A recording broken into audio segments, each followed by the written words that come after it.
going to join the talks this morning. For those who I haven't met yet, my name is Catherine Tuches, and I'm an application scientist with Exodus. The initial idea of Exodus actually started here in Berkeley, which makes this a very special place for us. If you look at the screen behind me, you see a simple cup of coffee, and that's because the story of Exodus began in 2017 at a local Pete's Coffee. The founders would meet there regularly to discuss the direction of what eventually will become this company.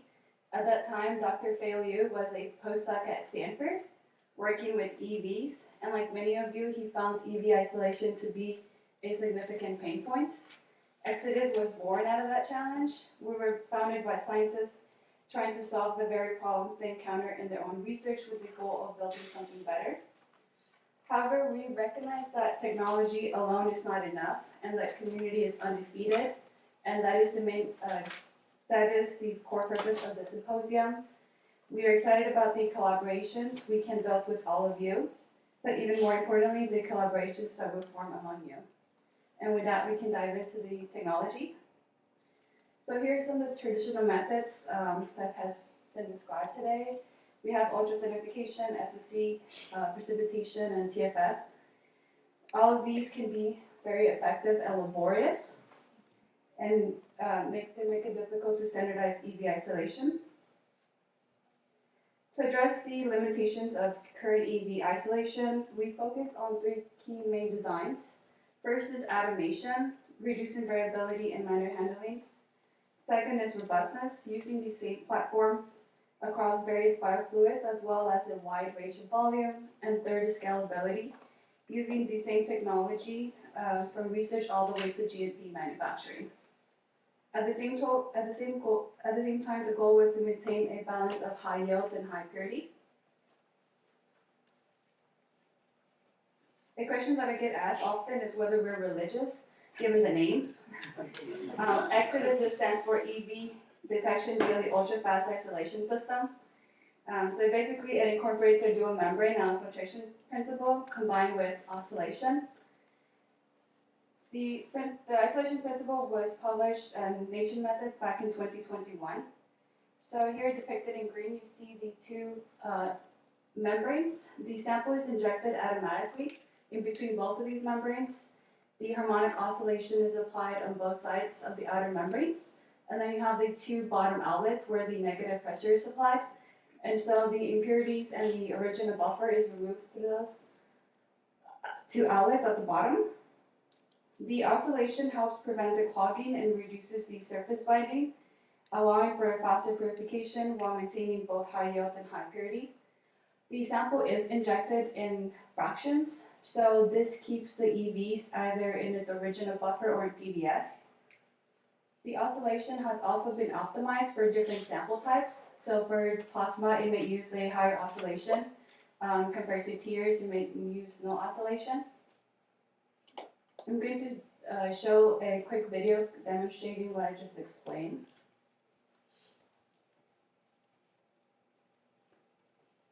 So here you have your sample in between both membranes.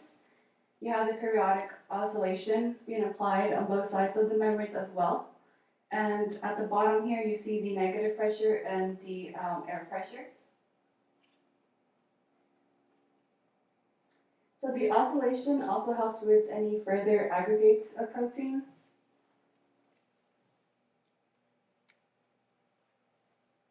This process is done automatically, and so at the end of your process, you're going to have a concentration and exchange of buffer and a pure sample.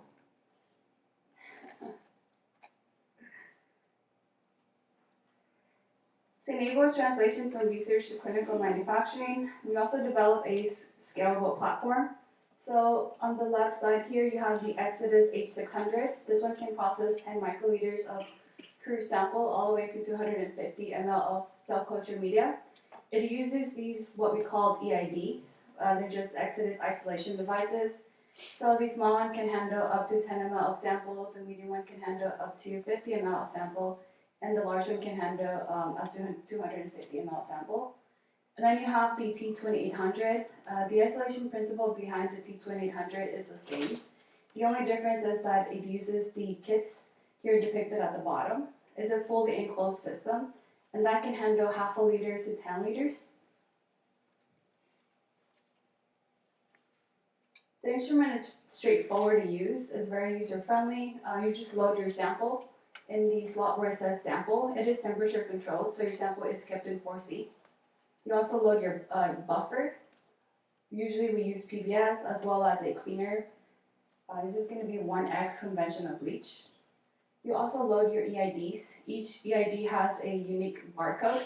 Based on this barcode, the system will prompt different sample type options. You then select your sample type, and from there you also have different sample programs. The system will begin, and at the end of the process, you have your EVs in PBS. What is size space? So EVs, among other things, that may fall within the same particle range.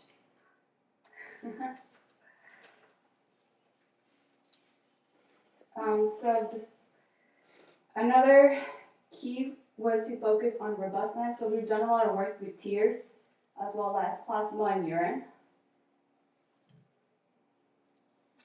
And this is a representative data using urine, so it may not look like this for plasma. It tends to be one of our most challenging samples to work with.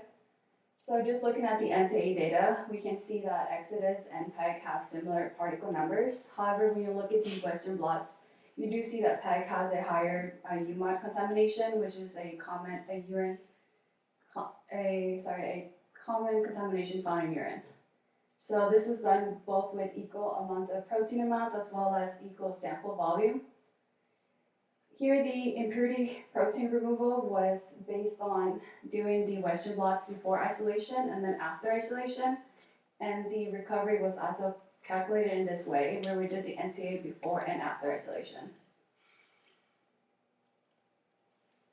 This is a better picture of the T2800. As I mentioned, the isolation principle is going to be the same. You have the isolation devices here at the bottom, the EIDs depicted in yellow. They're going to be the same as the ones for the H600, but just in bigger. So for this one, you can load your crude sample directly into the kit. And the black screen here, this is a mini fridge. So your sample could be left running overnight. It's all temperature controlled as well. So the instrument itself is GMP ready, and the kit is GMP certified. And I'm just going to show a few samples of how this platform has been used. As a first example, we have a lot of tear samples. Dr. Bailey likes to working with eyes. And so Exodus does very well with low trace samples as well.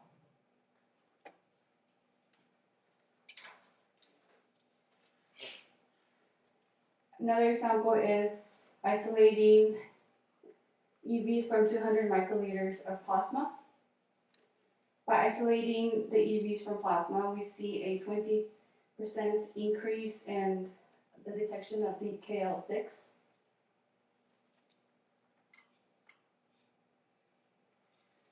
And this is an example using EV-based therapeutics.